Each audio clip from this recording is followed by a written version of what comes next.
Good evening, all. Hearty welcome to National Level Seminar on Bits to Brilliance, exploring the frontiers of AI, organized by the Department of Computer Science in association with IQAC. Yesterday, 14th May 2024, we delved into the future of programming Prolog using AI. Here are the key takeaways. Introduction to Prolog and AI integration, advancements in Prolog AI, applications of Prolog AI, Prologue for symbolic AI, prologue in industry and research, hybrid approaches, tools and resources, challenges and opportunities, ethical and social implications. Overall, this session provided us with valuable insights into the potential of Prologue and AI to transform the way we approach programming and problem solving.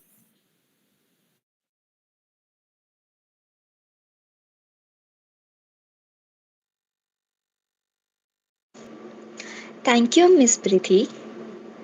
Let us seek the grace of God Almighty through a moment of silent prayer.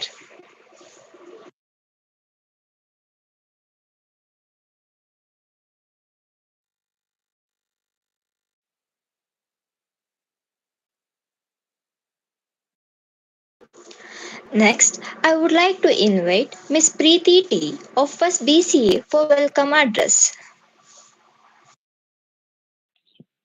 Good evening, all.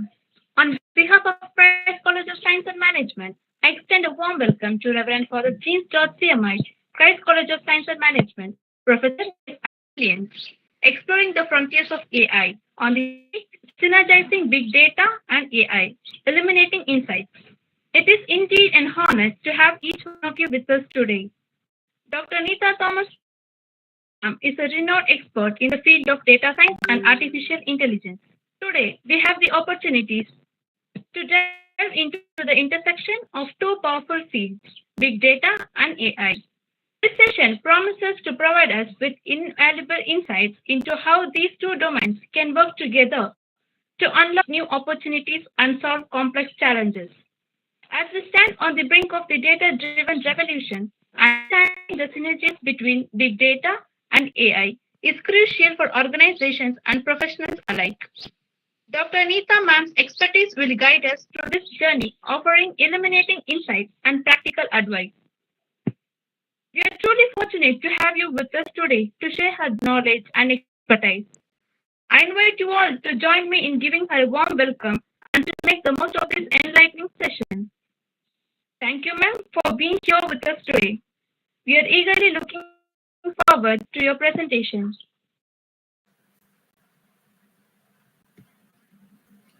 Thank you, Miss Preeti. It's with great pleasure that I invite Miss Priti of 2nd BCE to introduce our resource person. It's my pleasure to introduce our esteemed resource person for today's session, Dr. Nita Thomas, who currently serves as Assistant Professor, Shantagiri College of Computer Sciences, Todupuzha, Kerala. She is an academician and holds a PhD in Computer Science from Bharatiyar University, Coimbatore, where her research focused on deep machine learning methodologies from the prognosis of PCOS in women community. She possesses over 12 years of teaching experience. Her areas of interest are machine learning and deep learning. She has published 14 research papers in various refereed journals. She received the Best Paper Award in IIST SD 2019, organized by KSC Coimbatore, India. Now, I would like to invite Dr. Nita Thomas to start the session on synergizing big data and AI illuminating insights. Please, ma'am. Thank you. Thank you, everyone. Am I audible? Yes, ma'am, it is audible. Yes, ma'am. Okay. So thank you so much for inviting me to this great national seminar. I'm thanking the management of Christ College, Science and Management, as well as the faculty coordinators in charge. Anyway, let's start the session without much introduction.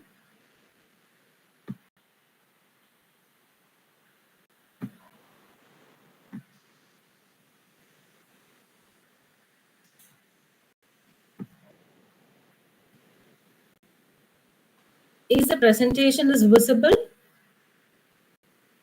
Yes, Yes, ma'am, ma'am. visible. Yes, ma'am. Okay, fine. So thank you. So, as Bharati explained, the session for today's topic is synergizing big data and artificial intelligence and eliminating insights. I'm sure most of you heard about the term artificial intelligence and big data. You have heard the terms, at least. I think the subject is there already in your curriculum as well. I would like to give much more insights on the areas of artificial intelligence and big data. Okay, so these are the contents for today's session. We'll discuss what is data science. We'll see what is the relation between big data and artificial intelligence. We'll see what is advanced and analytics. We'll see real-time processing. We'll see about visualization tools, and I'll give a very brief demo on a visualization tool called Tableau, and optimization and automation, ethics, privacy, security, and the future. Okay. Now, before going directly to AI and big data, I would like to give a very brief explanation about what is data science. So data science is nothing but the cross-disciplinary field to discover valuable insights and trends in dataset. So it is a field in which you are correlating many intelligent techniques to discover valuable insights from data. So where the data relies, or what is the meaning of data? Data is nothing but our big data. Have you heard the term big data before? Do you have any idea what is big data is all about? Anyone?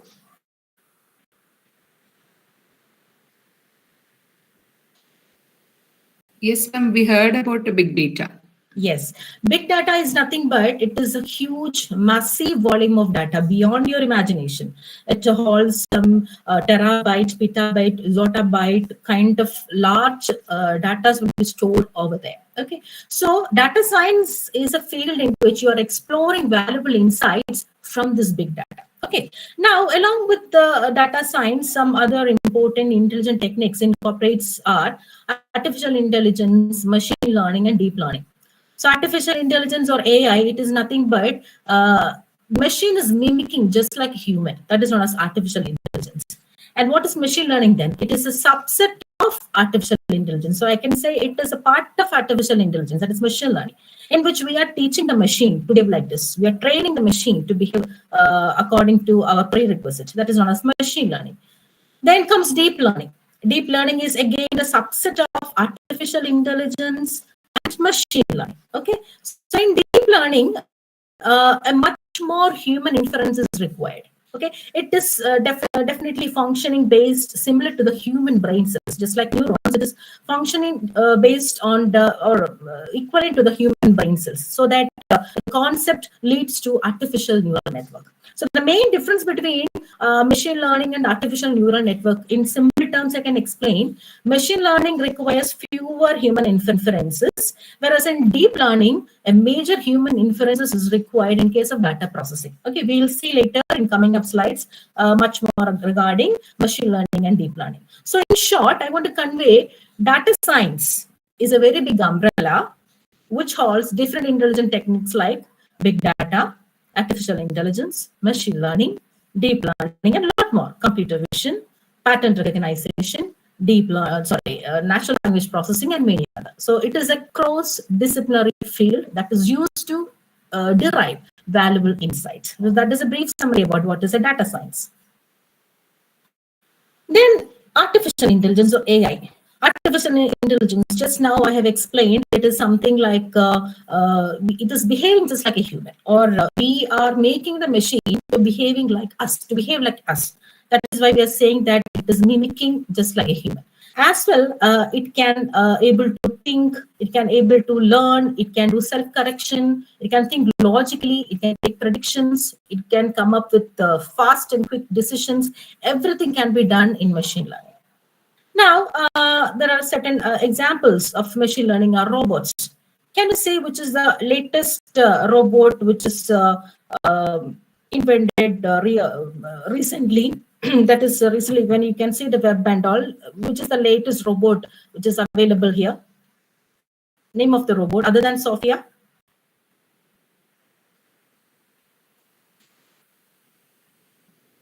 It is Ameka. Okay, it is Ameka. Am I audible? I think you are listening and it is audible enough. Yes, ma'am. Yes, ma'am. It's audible. It is Ameka. It is Ameka, a robot. It is like that robot, and it can easily show the emotion just like a human. All those features are seen in this Ameka robot. So just imagine how fast the technology is growing. Okay. Now, another example is facial recognition, maps and navigation. I'm sure all of you have used Google Maps. It is working based on AI. Smart cards, text editors. A good example of a text editor is ChatGPT. Excuse All me, this ma'am. relies. Yes. Ma'am, your first slide is only visible, the presentation. Okay. Is it okay now? Can you see the second slide? I've just made a change. No, ma'am. Okay. Then it is in normal view. It is not in slideshow mode. Okay, but actually I'm executing in slideshow mode. Let me try it once again. Okay.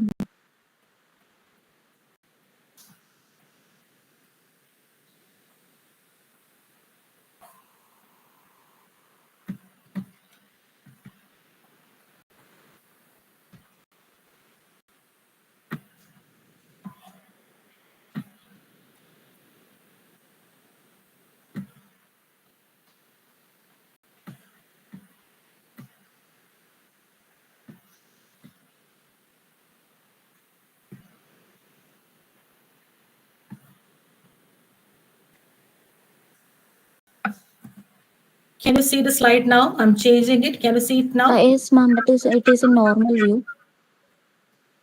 Fine. Okay. How about this? Can see, but normal view. Can you see the slides changing? Yes, ma'am. Yes, ma'am. That's slides are changing. Okay. So I think I'm unable to put the presentation in like full view. So kindly excuse me. Okay. Okay. Actually, this was a slide I was explaining all about artificial intelligence. Examples we were discussing some robots. Ameka robot is the latest robot which is designed. Then face recognition, map and navigation, Google Maps are a very good examples of what applications develop in terms of AI. So when we're comparing AI with a normal system, we can say that a normal system can easily point out errors. But in the case of artificial intelligence, it can point out errors and it can interpret scenarios and situation. It can find out the problems and it can solve the problems also very easily.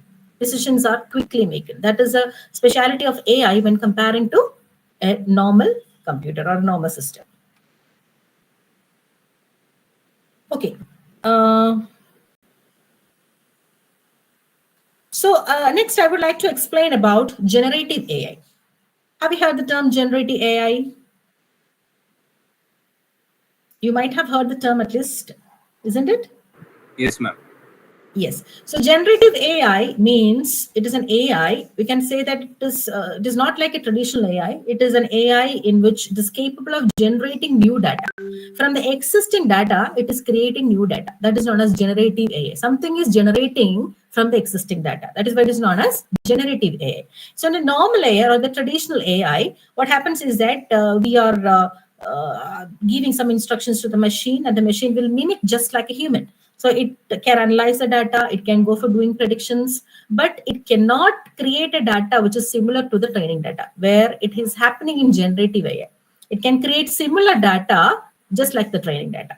Okay. Now, there are different generative AI models like text generation models are there, image generation models are there, speech synthesis models are there, then audio video generation models are there, and lot other generative AI methods are currently available in the web. You can have a look over there. Some of the application links is being attached over here. ChatGPT is a very familiar generative AI where you can write your queries over there and it will revert back the response in very lengthy answers and all. I think you all have had a try on ChatGPT. Now, the next two kind of generative AI I am going to introduce is that it is all about Gamma app and Cloud AI.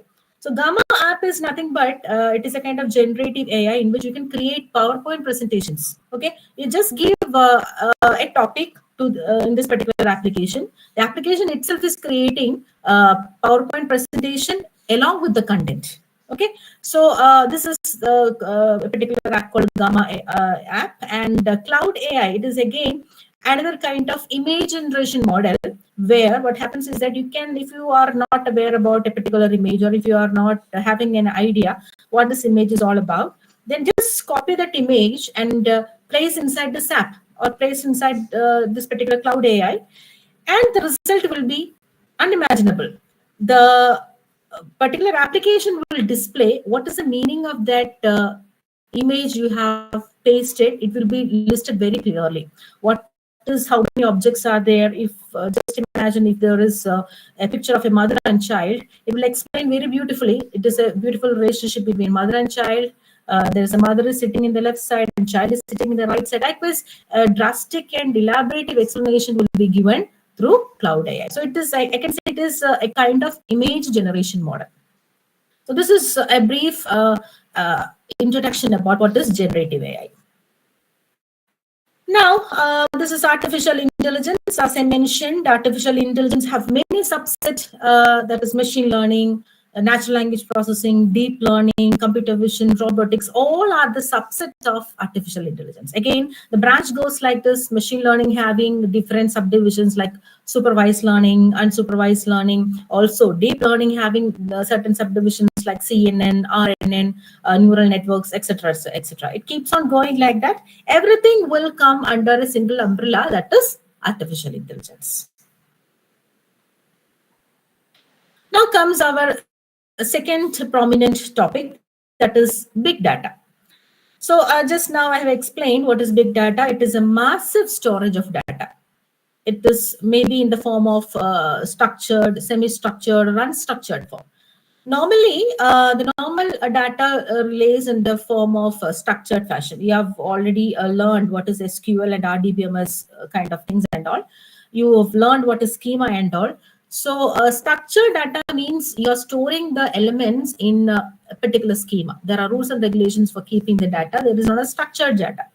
But always the data which is accompanying or data which we are collecting in the database won't be in structured form. It will be in semi-structured or unstructured form. So the combination of these three different types of data becomes a huge massive volume, and that is known as big data.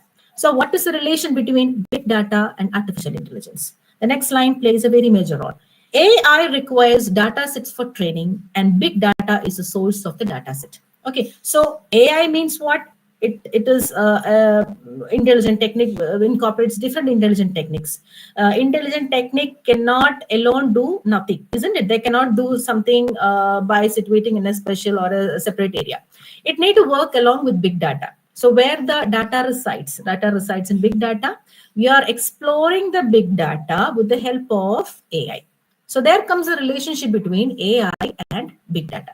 So in big data, you can use different intelligent techniques like machine learning, deep learning, predictive modeling, advanced analytics, and a lot more. Okay. So what is big data analytics then?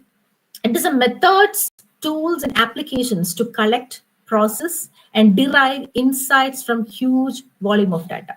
You are using some methods, tools, and application to collect and process the huge volume of data. This is known as big data analytics. You're analyzing something from big data. I hope it's clear enough.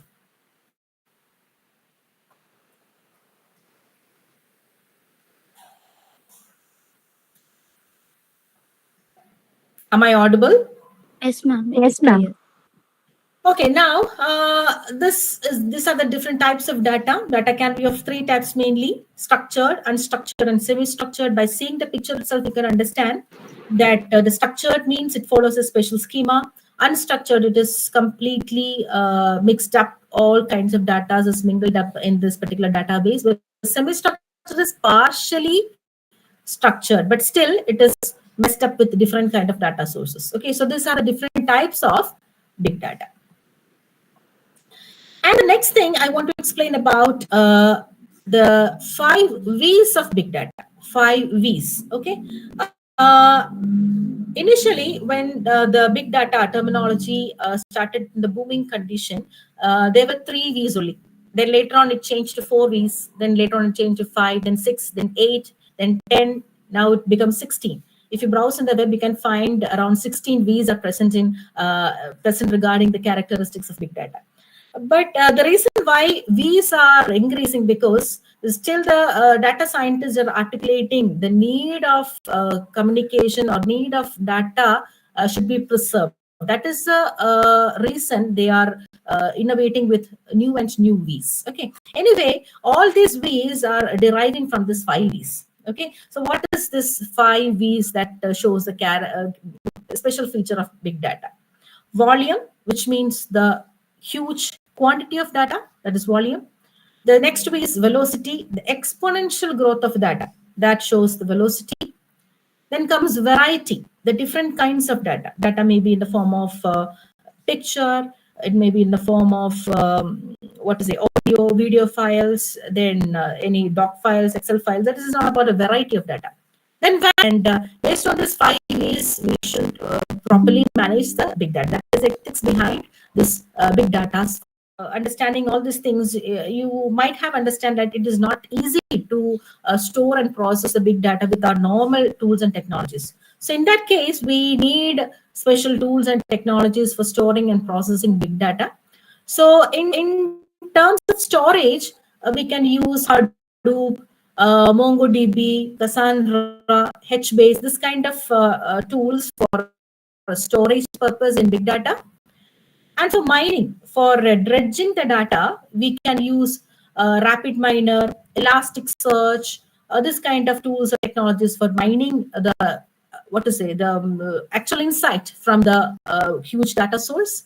And for analytic purpose, you can use Kafka, Apache Spark, and R programming. These are some of the analytic tools that is used in analyzing the big data values. And for the visualization, you can use Tableau, Plotly, Google Charts, Excel sheets can also be used. So these are some of the tools and technologies that is used to store and process big data. So this was the introduction about what is big data and what is artificial intelligence. Now we are explaining about how it is related to each other, how they're serving each other, how the big data and artificial intelligence serve each other. So they interact each other, or they serve each other in terms of data acquisition and preparation. Okay, and this particular picture shows a general view of data acquisition preparation of AI and big data.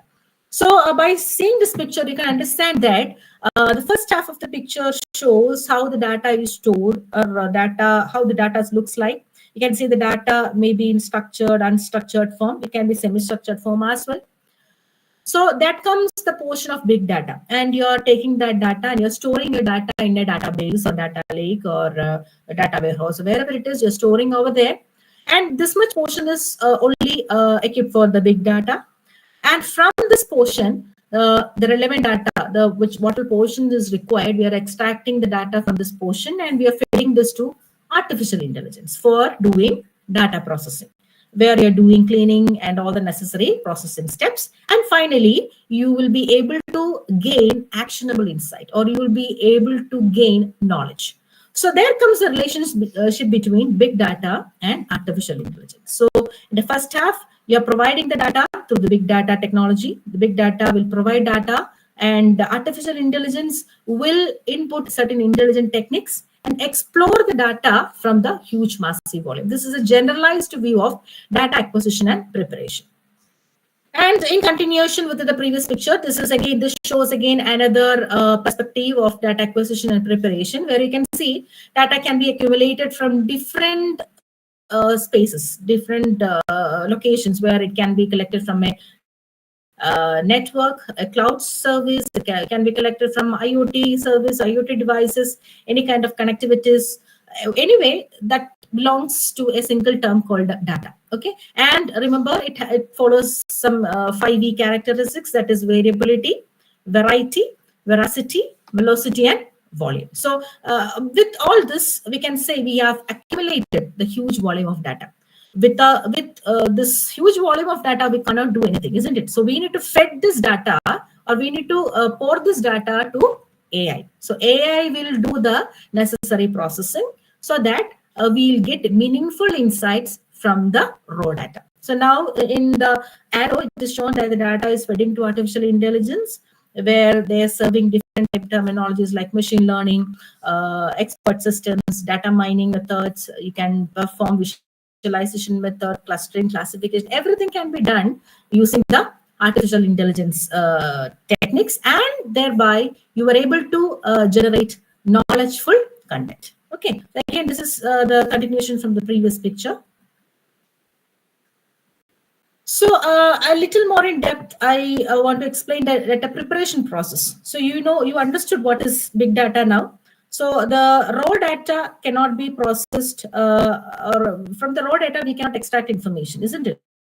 So for the preparation part, we need to collect the data initially from different data sources, just like we explained. We can collect data from IoT devices or broadband or whatever it is. We're collecting the data from different sources, and we are going to integrate this data. Integration means maybe the data resides in different places. For example, just assume the Bangalore University, in Bangalore University, the students part of the curriculum, you're following marking system. I think you're following marking system. Am I right? Like what type of marking, ma'am, you are asking? Like when your paper evaluations and all, is it marking or a grading system? You're doing with marking or grading system? Mark only, ma'am. Mark. Okay, Mark. okay. At the end, CGPA they will get, ma'am. CGPA. Okay, fine. Okay, now let's think for a paper called Big Data. You will be assessed with marks. Okay, just think like that. And in case of MG University, we are providing a grading system for this particular paper. So both set of students written the exam very well, and for Bangalore University, you are provided with grading system, and for MG University, we are providing what system? Grading. Sorry, Bangalore is marking and MG University is grading system.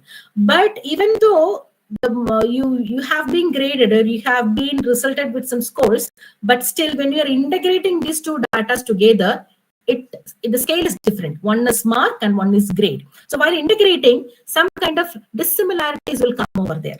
You're getting me? So this kind of dissimilarities should be avoided. This kind of dissimilarities should be removed, and we should make to be the data in a common format. So that is what happening in data integration.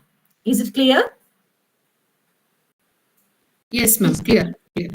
Okay. Now, after integrating the set of data, we will go for data cleaning. We'll thoroughly evaluate the data set. We'll find whether any values are missing, whether any noise or outlays are there. Noise or outlays means something which is not related to the data set. We doesn't want for a proposed study. We are just simply eliminating those kind of things. And we also will keep a note of duplicate values. We also make a note of inconsistencies, unstable data. All things will be removed during the data cleaning. Okay, and after that, we'll transform the data. We transform in the sense we can shrink the data, or we can make the data to be enlarged. We can add some vector values. Based upon the project, you can do all this kind of thing. For example, again, I can say another example for data transformation is just assume the weighting measure we are considering in India is kilogram. Isn't it? Human body weight is calculated using the measure kg, isn't it? Now, but in the case of America, they are using pounds. They are using pounds for calculating the weight. You're getting me? But these two measures are different. Kg is different and pound is different. 1 kg is equal to 2 pounds. So if a person having 60 kg, when you convert to pounds, he is approximately some 130 or 132 pounds. So again, there are some dissimilarities over here. So what we're doing in data transformation is that we will will make the data complete in a single scale. We'll make everything, whether it is in a kg or whether it is in a pond, we need to convert the data into a single scale. Normally, the scale will be from the range of 0 to 1. Only the value starts from 0 and it ends with 1. So that much smaller the scale sizes, we need to confirm or we need to transform the this kind of data, and we need to normalize the data in such a way that it should be processed thoroughly during the next step. That is the reason we will go for data transformation. So with all these steps, we'll be ready with the data. So this is what happening in data preparation. And in this picture, it shows the summary of all the pictures we have discussed so far. Okay, so you can see initially the data is collected. Data is nothing but it is the big data. Okay, data is nothing but the big data. The big data is collected from various sources. Okay, and we'll fed this big data for data processing. Fine, for data processing, while we are doing data processing, we'll integrate the data from different databases. We'll do cleaning. We'll reduce the unwanted data. We'll transform the data and we'll make into a single scale. Okay, and the third step, we'll store the data safely in a data warehouse. Okay, and you can do further processing, data processing, if anything you want. And then you'll go for data visualization. The stored data can be visualized using certain technologies. Okay, what is the status of the data? How my data looks like? What all indices are there? How many fields are there? All can be visualized using data visualization technologies. So till here, we can say belongs to big data. Okay, and from the next step onwards, from the sixth step onwards, we'll started implementing AI methodologies. We are started implementing the intelligent techniques for doing data analysis and for decision making. While you're doing data analysis, you can go for making cluster analysis, regression, association, all this kind of analysis you can done over data analysis. And finally, the result of the data analysis is the knowledgeable value, or the decision may be finally acquired during the data analysis. So with this, all these pictures, what I want to convey is all about the relationship between AI and big data. So AI need some sort of data to be executed, some sort of data to be processed. So that data will be delivered from where? From the big data. So big data provides all the huge massive volume of data to AI, and AI with the certain intelligent techniques, it can explore the valuable insights from the raw data. So this is how AI and big data is related to each other. I hope this is clear. Yes, ma'am. Okay. Now, moving on to the next topic, that is advanced analytics. Advanced analytic means it analyzes complex data sets and behavior. That is known as advanced analytics. Basically, when we are talking about big data analytics, we'll come up with 4 different analytics methods. They are descriptive analytics, diagnostic analytics, predictive analytics, and perspective analytics. These are the different types of big data analytics. I would like to classify this business intelligence and advanced analytics. So in case of business intelligence, there are descriptive analytics and diagnostic analytics. Okay, so it is nothing but what happened or why did it happen. Just I will explain with an example. Just think about if a company is running out of money. Just think a company is running out of money. So normally they started thinking what happened, what is the reason for this problem. So that kind of study is known as descriptive analytics. And again, one step ahead, they're thinking, why did this happen? Why the company is running out of money? Since 5 years, company is running out of money. Why did it happen? This kind of study is known as diagnostic analytics. So I can say that both this descriptive and diagnostic analytics can be done by using present and past data. Present and past data which is available with you. Okay, so you can prolong your study with present and past data. But advanced analytics, it is one or few steps ahead from business intelligence. It means it is predictive analytics and perspective analytics. So predictive analytics means It is focusing on the future. What will happen if our company is running out of money? What will happen in future? It is predicting 5 years ahead. This study is known as predictive analytics. And what is perspective analytics? It is again, it is thinking how can we make it happen, or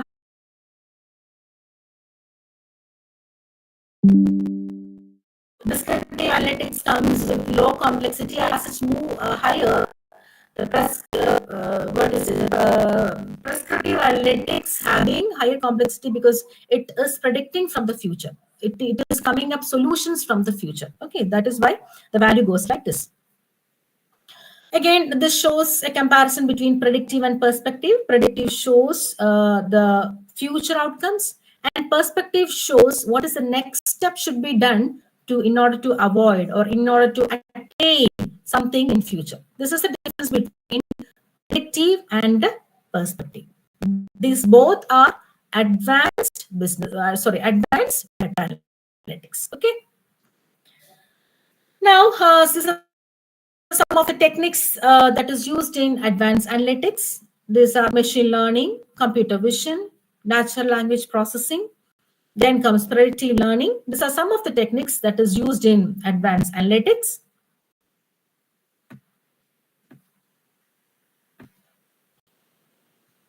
Can you see the slide now? Yes, ma'am. Yes, ma'am. Machine learning. Yes.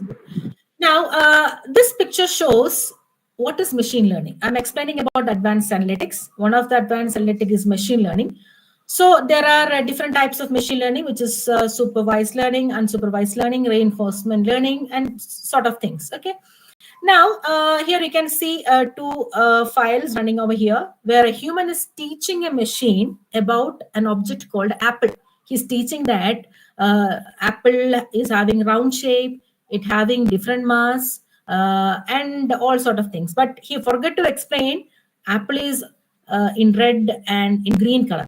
Okay. Without that explanation, the robot himself is identifying based on the teachings which is given by the particular guide. He's finding that even though he's seeing the green apple, he's saying that without he doesn't know, like he only seen the apple with red color. He's seeing the apple with green color for the first time. But still, he have learned something from his master. Based on that, he's predicting that this is an apple. He have gone to different dimension. He have seen the weight of the apple. He have seen different dimensions of apple. So this kind of method is known as machine learning. We are teaching the machine with certain attributes, with certain training data set. Like this is how an object looks like. This is known as machine learning. Okay. Okay, clear, ma'am.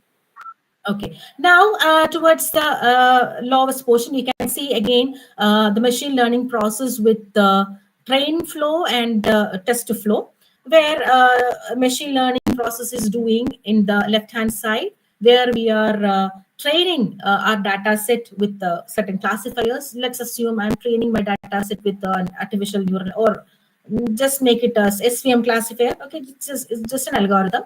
I'm just training my data set with an SVM classifier with a certain set of data. I'm not taking my full data set for training. I hope you know that portion and all because you have got a good class before, 2 days before.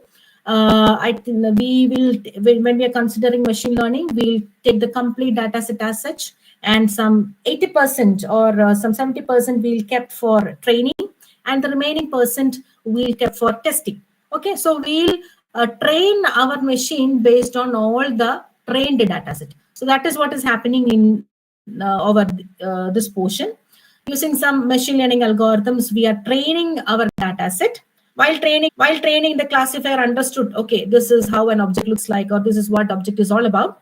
So the classifier is transmitting that information, or transmission is that the classifier is sending that information to the test data.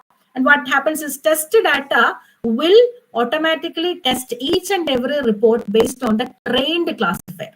Okay, and it has easily classified all the reports one by one. So this is how machine learning will be executed. I hope it is clear. Yes, ma'am. Can you see the next slide? Deep learning? No, ma'am. Machine learning slide is visible now. Okay. Now it is visible. Okay. Deep learning visible. Okay. Let me take individually. I hope it is visible now. Yes, ma'am. Deep learning. Okay.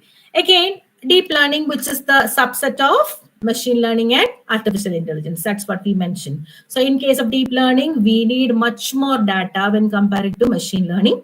So again, the deep learning are of supervised learning and supervised learning. Different types of learning networks are there. I'm not going into that. I want to just convey how a deep learning works on. So here again, you can see there are two animals has been placed as an input. So this will be fed to deep layers. By the term deep learning, we can say multiple layers will be there. Through multiple layers, these inputs will be passed on. There's an input layer, there's a hidden layer, there's an output layer, and through all these layers, the input will be passed on, and it will correctly output based on the dimensionality, based on the indices, everything will be calculated. So in short, what I want to say is that when you're doing deep learning, you have to provide huge data, not hundreds or thousands. It will be always better to give lakhs or some 10,000, 50,000 of data. If you provide as an input, you will get good and accurate output in case of deep learning. Okay. Now, this is again a comparison between machine learning and deep learning. So here, what happens in machine learning is that this is an image processing kind of learning. Okay.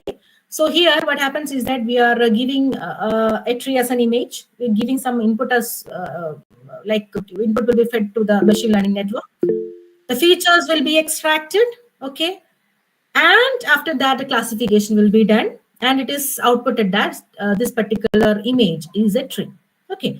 Now, in the case of deep learning, what happens is that feature extraction and classification is happening in every layer. It is happening in every layer. In the case of this particular image, it will capture that image. It will divide that image to certain pixels, and each and every indices and dimension will be fed and passed on through all these internetworking layers. And finally, it will out result that this is a tree. So it is much more accurate. As a result, we need to provide much more data while executing the deep learning. Is it clear now? What's the difference between machine learning and deep learning?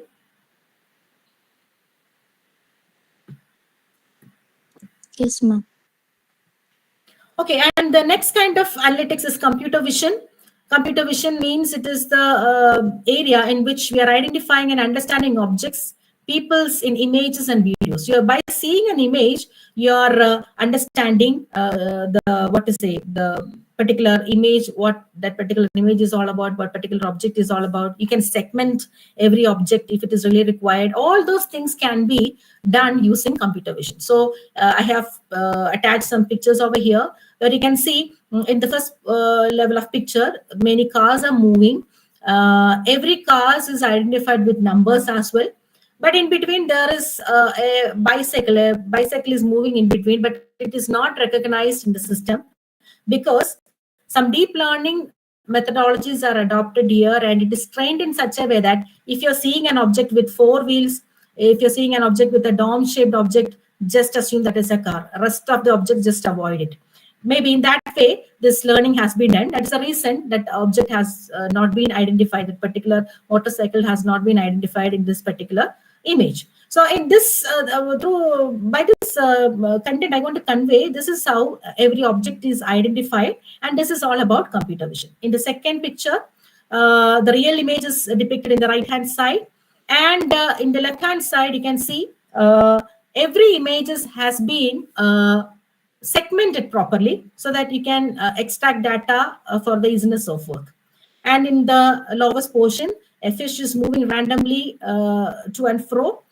Properly, the object is identified using some computer vision technology. So all this comes under computer vision. Again, this is a kind of advanced analytics.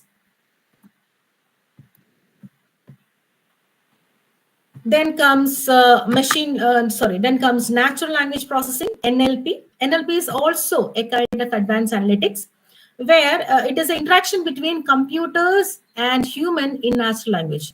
In natural language, in our own language, we are communicating with computer. This is known as natural language processing. Okay, so in the lowest portion, you can see some yellow texts are highlighting. Can you see that? Yellow and green texts are highlighting. Yes, ma'am, we can Okay. see. So in the case of yellow text, I can explain. It is asking to fetch wherever you found the word London. Just highlight that with an yellow text. Okay. So when you can see London is highlighted here and there, in between, it is also highlighted. A word called it is also highlighted in between. Why it is highlighted? What may be the reason it is highlighted in this particular text, in this particular paragraph? You're getting my question? Maybe because it refers to London. Exactly. It is a proverb. London is a noun and it's proverb. It resembles to Rendon.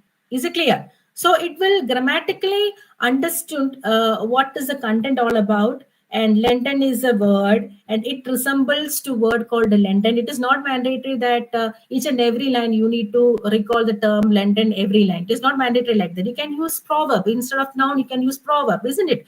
So this kind of linguistical knowledge will be fed to NLP and it is analyzing what sort of output it is. This is an example of NLP. Again, in the upper portion, you can see there are a lot of examples over there. You can command Alexa. You can just ask Alexa, what is the time now? You are using, maybe you are using an Alexa or maybe you're having smartwatches or something like that. You can command to that particular device and device will respond back. How it is working? It is only because it is working based on natural language processing. The machine is able to understand what we are talking. Okay, and based upon that, it is reverting back. This is an example of natural language processing. Another example I can explain about NLP is that you used to write contents or you used to chat in WhatsApp using short words, isn't it? Maybe you can write instead of on my way. Here you can see on my way. Maybe you can write ONW. So by seeing this, machine won't understand, initially won't understand what is ONW. Again, after proper learning, after proper teaching, the machine understand when wherever you are typing ONW, it means what? It is on my way. Again, this is a kind of natural language processing where we are interacting with the computer. So for interaction, we need to teach a machine about the linguistical words we are using. So that is how the natural language processing works ahead. And the last kind of advanced analytics I want to explain is all about predictive modeling. Predictive modeling is again a statistical technique which is taking historical and current data for predicting the future. Okay, these tools you can easily plot how the data is visually increasing or visually decreasing. That can be seen. So this kind of visualization method is known as predictive modeling. Okay. Now, this is all about advanced analytics. And next, I would like to explain about AI and big data in real-time processing. So real-time processing means the constant flow of data intake and output to maintain real-time insight. So real-time processing means the data intake and outputting of data is happening at the same time. You need to process in such a way that it should be fruitful throughout all the process. This is known as real-time processing. So the importance of real-time processing are faster decision-making, competitive advantage, and operational efficiency, improved operational efficiency. These are some of the advantages of real-time processing. Now, I would like to give a short example where the real-time analytics are used commonly in, with example of some industries.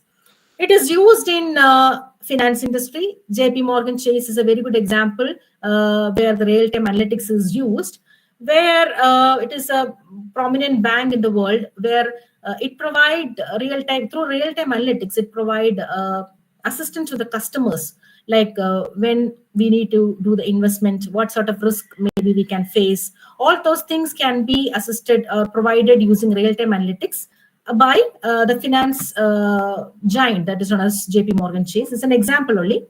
And another familiar example of real-time analytics is Spotify.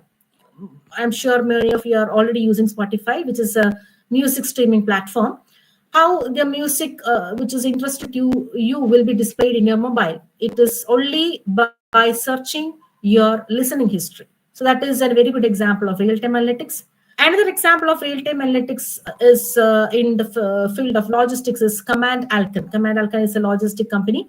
Again, through real-time analytics, this particular company was able to derive insights regarding the shipment, the transportation, etc., etc., and all. This is some of the industrial examples where they are using real-time analytics.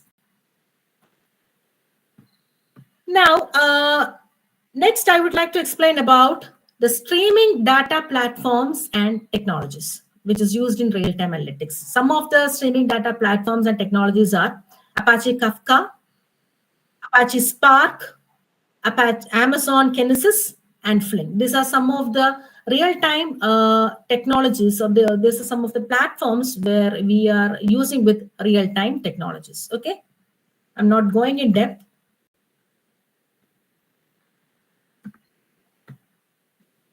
Then comes the visualization tools. Now comes the visualization tool. There are lots of visualization tools available. Visualization tool is nothing but shows the graphical visualization of large amount of data. Your big data can be easily visualized using different sort of visualization tools. Some of the visualization tools are already listed in the right hand side. Excel is a very familiar visualization tool, Tableau, Infogram, Google Charts, etc., etc. So I would like to give a very brief demo on Tableau. Shall I go for it?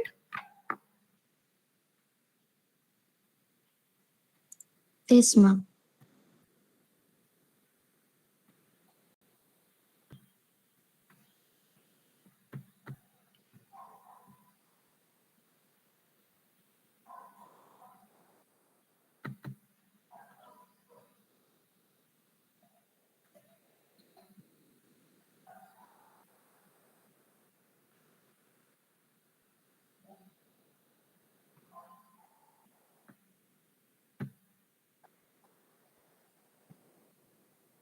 Can you see the screen now? No, ma'am. It is presenting. Now Okay. it is presenting. I can see the screen. Okay. So this is the front page of a visualization tool called Tableau. Okay. You can insert any kind of files over here. Either it is Excel, text file, JSON file, Access file, PDF file, anything you can be insert over here. For ease of doing, I'm just inserting an Excel file. So I'm just pressing Microsoft Excel. And this is the particular data I want to feed to Tableau visualization tool. So my database is already fed here. I think it is clear. It is viewable as well.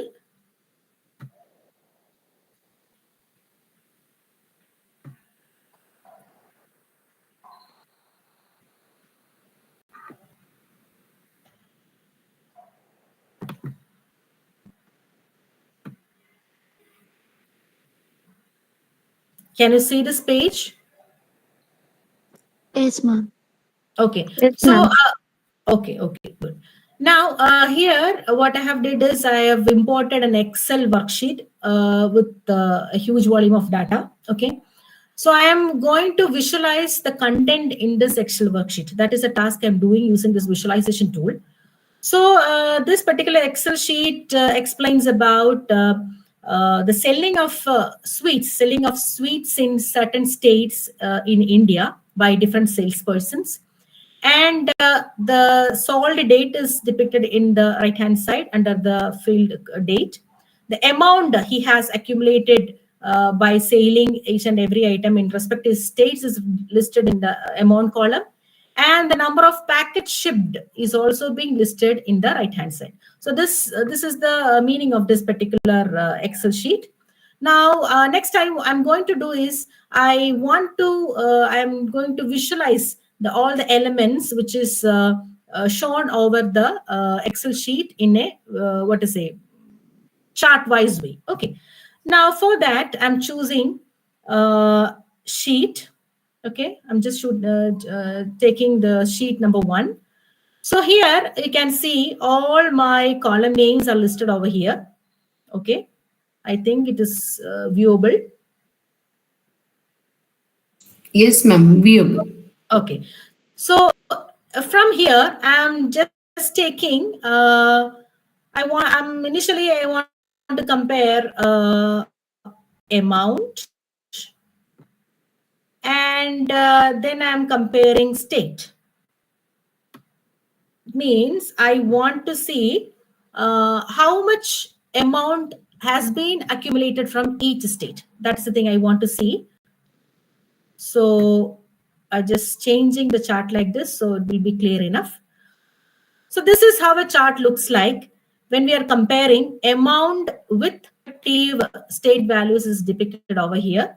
Okay, where Arunachal Pradesh have been accumulated with around 1,100K amount value while sending the sweets, where Assam has been accumulated around 1,000K while selling the seed. Likewise, the chart keeps on going like this. Okay, so this is one of the chart or visualization method, or one of the visualization I have choose from the Excel sheet, and I'm renaming this as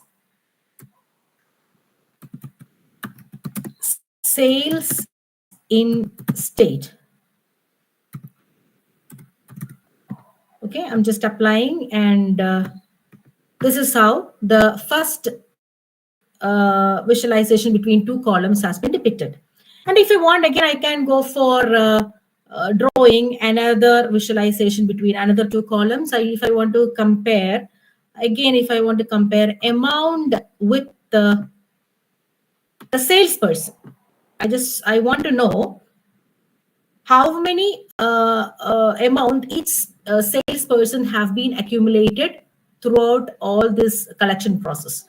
So for that, I have again placed the column name salesperson as well as the column name called amount. So the application will automatically plot the graph like this. Okay, so it is a very huge graph because it consists of different salespersons. Now, what I'm going to do is I want to filter the top 10 employees or the top 10 salespersons who is accumulated a huge amount of round value while selling all this product. So what I'm doing is that I'm just choosing the filter option, and I've placed the salesperson field over there. And after choosing the top tab, by clicking the field option, I'm just reducing the number to be 10. So it will list only the top 10 salespersons and their accumulated amount. Okay. So now it comes like this. Only the top 10 salesperson and their respective amounts will be displayed. So we have created two charts now. The first graph or the first visualization is regarding the amount with respective states. And the second visualization I have made regarding the top 10 salesperson with respect to the amount they have accumulated. Okay. Now we have separately created two visualization. There is no relationship between one with each another. So in that case, I would like to make a relationship between these two visualization or these two charts. For that, I'm just pressing the dashboard, which is seeing in this particular icon. And I'm choosing my range. I'm just choosing automatic because it will stretch the space automatically. Okay. And then I'm placing my sheet number 1 over here. Okay. Again, I'm placing my sheet 2 as well as over here. Okay. And you can see it looks to be a bit clumsy. So what I'm doing is I am going to change into a floating position. By default, it is in a tile. You can see by default, it is tiled. I'm just choosing each and every chart and I'm just changing that to floating so that it is easy to use, easy to handle. Okay, so I've made the charts like this. Okay, is it okay now? Can you see this? Yes, ma'am. We can see this. Okay. Now, next, I want to do one more thing. I'll show. I'm going to create one more sheet where I'm just inserting a column called, again, I'm just adding a column called amount. Okay, I want to accumulate the total amount and the total items shipped. and total packet shipped. So I just place the packets shipped. Okay, and I'm choosing this chart so that it will display in some numerical values, easy to see as well. Okay, and along with that, I want to take the count of the packets. For taking the count of the packets, actually in our Excel sheet, we didn't mention any count values there. So I'm just writing the count by right clicking this particular column and press create tab, and this go for writing the field as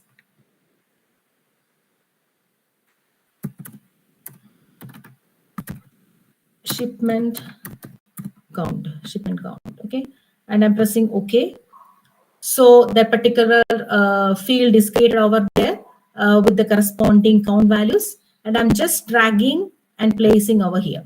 Okay, so in total, with the full sales all over the India, all over the respective states, they were able to, all the salespersons were able to accumulate some amount of 6 lakhs sort of rupees, and everyone have been the shipped around 177 series of packets have been shipped, and each time they have the ship count is around 1094. This is the total value. Okay, now what we're doing is that we are going back to dashboard, and again we are placing the sheet which we have created right now, and I'm placing over here. Okay, it is too large, so I'm just reducing the size by pressing the floating position. I'm just adjusting this particular sheet so that it will be quite visible.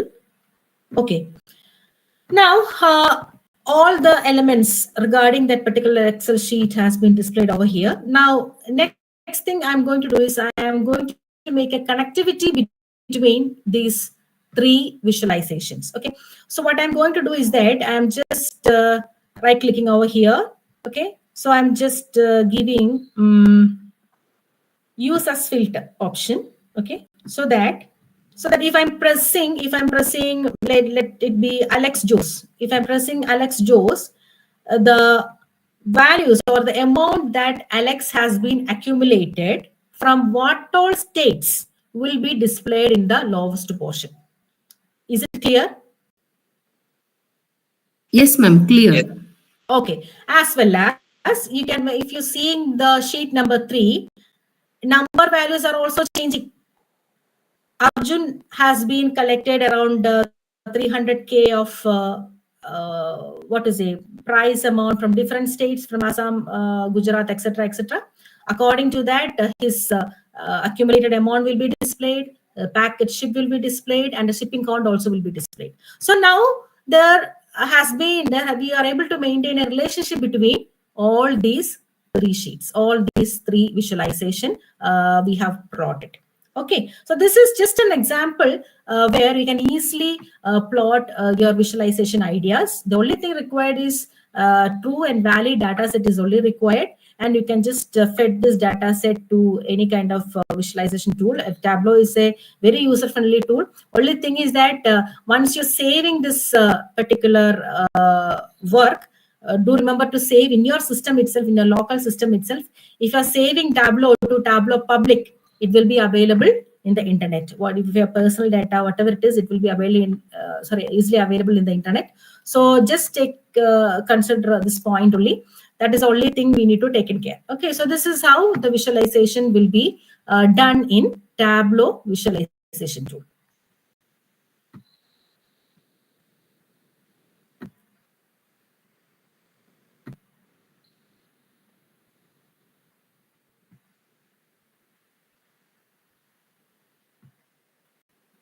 And again, coming back to our PPT.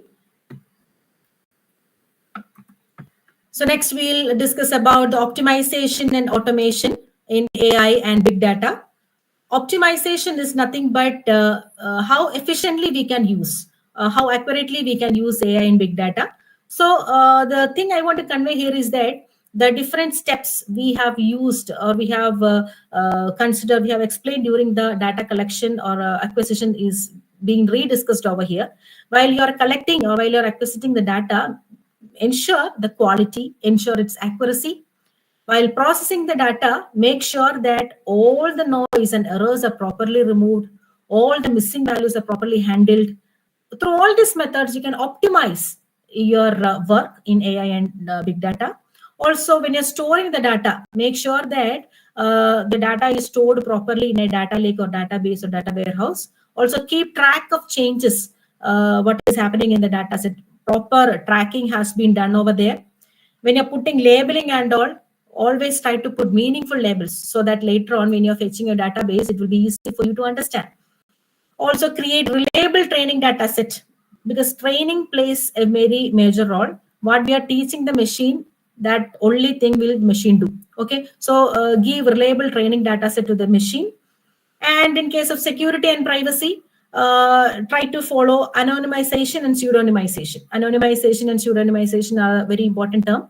Anonymization means you are not revealing your identity. In the case of pseudonymization, instead of revealing your complete identity, you are just revealing yourself with some alias names and all. Okay, so in that way, you can have some sort of security and privacy in terms of optimization in case of data sharing. Now, always follow pipeline automation. Pipeline automation means just follow data collection first, then go for pre-processing, then for integration. This step should follow one by one after another. So this is known as pipeline automation. So if you're doing all these sort of things, we can say that efficiently we can optimize the automation in AI and big data. As well as monitoring and maintenance. Monitoring and maintenance, again, it deals with the data quality. The changes in the data should be monitored every time. Then proactive monitoring, continuous monitoring, which help us to detect the issues at early stage itself.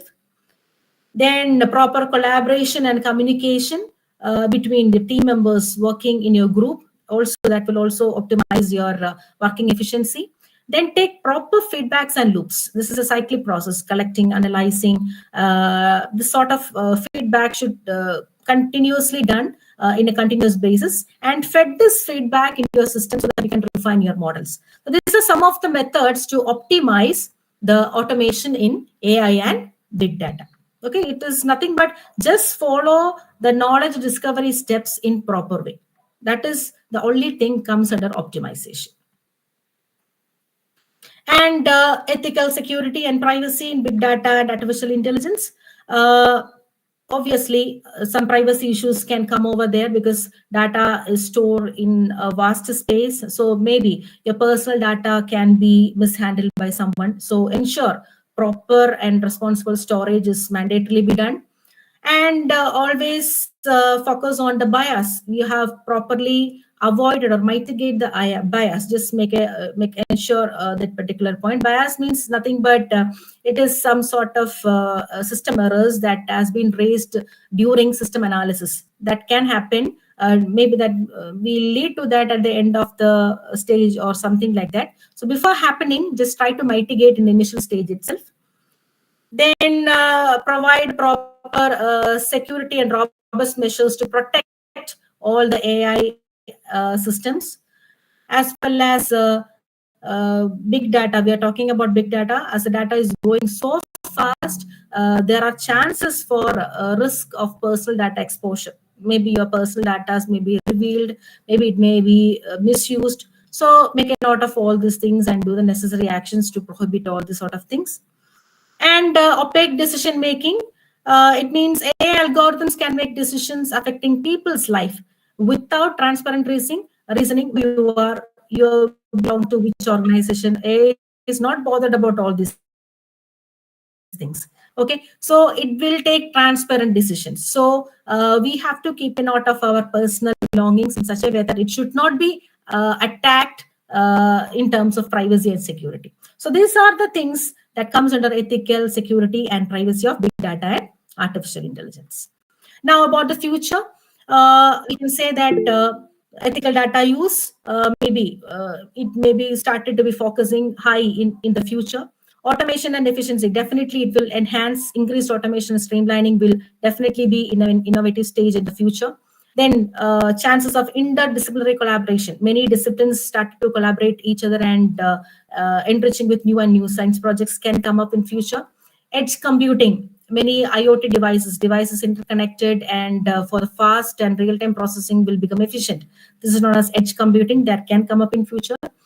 Then predictive analytics, data privacy and security, continuous learning, everything will go ahead along with AI in future. It will grow drastically without any doubt, because this is a booming thing, and it will keep on continuously, it will grow on. Now, in conclusion, I want to convey the synergy between AI and big data holds potential to drive innovation and efficiency. It plays a major role when combining AI and big data. It definitely promotes innovation and enhanced efficiency. A strong commitment should be focused or accompanied on ethics.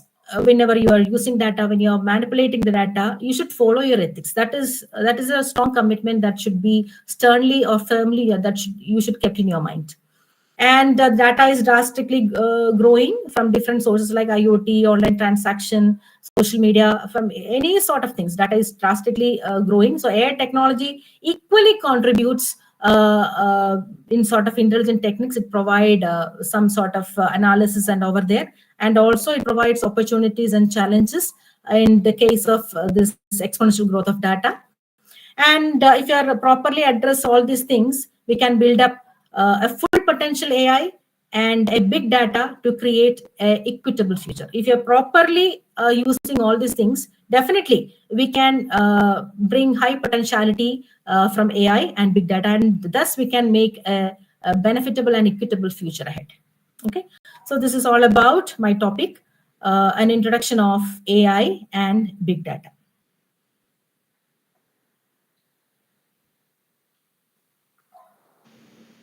Thank you, ma'am, for a wonderful session. Now it's time for a Q&A session and feedback. Please feel free to ask any questions or share your feedback. You can utilize chat box also to ask any queries to the resource person.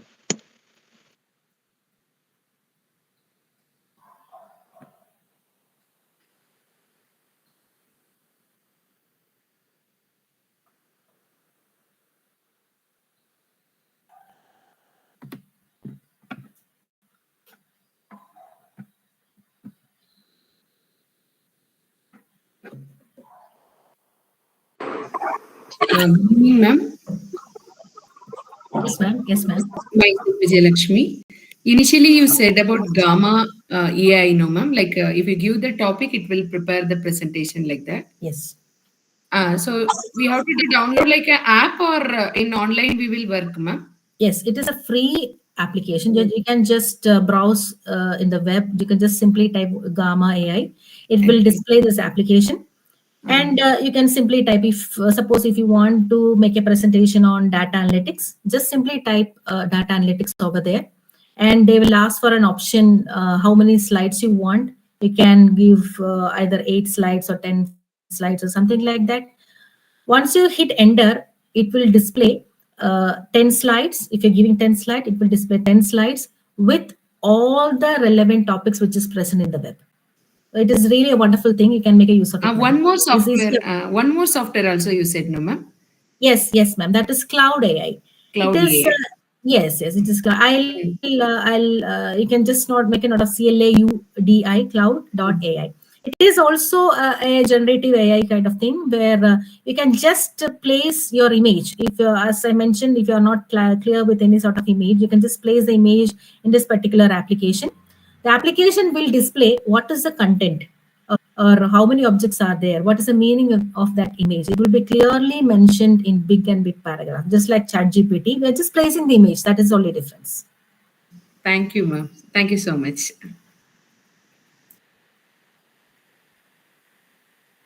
Thank you, ma'am.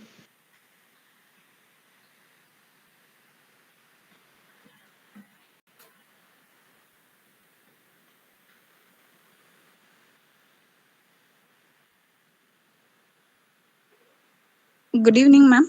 Myself, Shirisha of second BCA. Okay. I found this session was very helpful to gain practical insights into. Thank you so much for wonderful session, ma'am. Thank you. Thank you, Sirisha.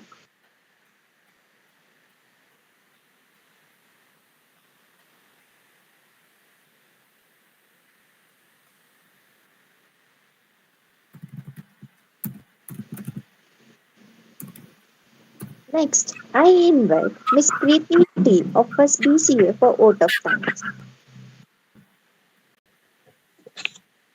As we come to the close of this enlightening session on the topic synergizing big data and AI, illuminating insights. As a part of national seminar on Pitch to Brilliance, exploring the frontiers of AI, it is my privilege to extend a heartfelt oath of thanks to our esteemed resource person, Dr. Neeta Thomas ma'am. Neeta ma'am has not only enlightened us with her deep learning, understanding of the subject, but also provided us with the practical insights into synergies between big data and AI.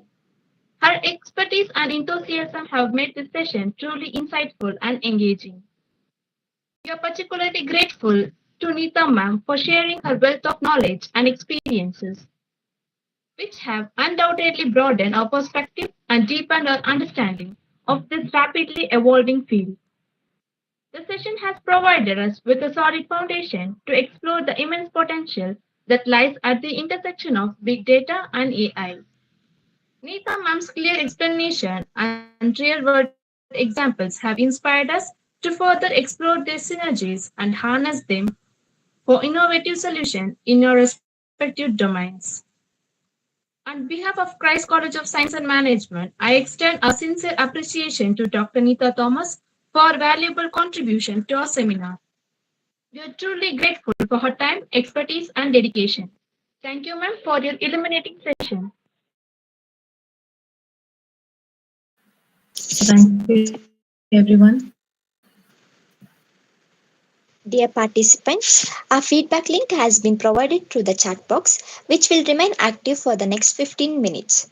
We kindly request you to take a moment to fill out the feedback forms as your input is invaluable for our continuous improvement.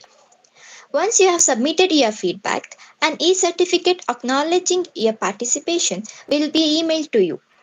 We will convene for the next session on creative intelligence exploring generative AI tomorrow at 5:30 p.m. Thank you all.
you.